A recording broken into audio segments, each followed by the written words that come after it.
Well, the New Testament tells us that God is love. 1 John 4:16. That's a powerful statement.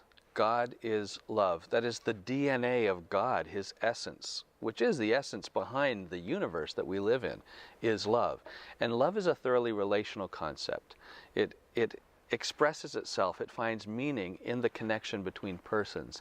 And so for God to be love, we realize that something about the heart of God, the personhood of God, is inherently relational. God is relationship in Himself. And so the doctrine of the Trinity, which is Christian theology's best attempt to express what we see in the Scriptures, that somehow God the Father, Son, and Holy Spirit are distinct and yet God, it does make philosophical sense that God in and of Himself is relational. God is love. Well, from the Christian perspective, the greatest example of love in all of human history is the cross of Christ, where He is sacrificing His life for the salvation of the world. And Romans 5:8 says that this is God expressing His love through Christ. So the greatest example of God's love to us is an example of suffering love.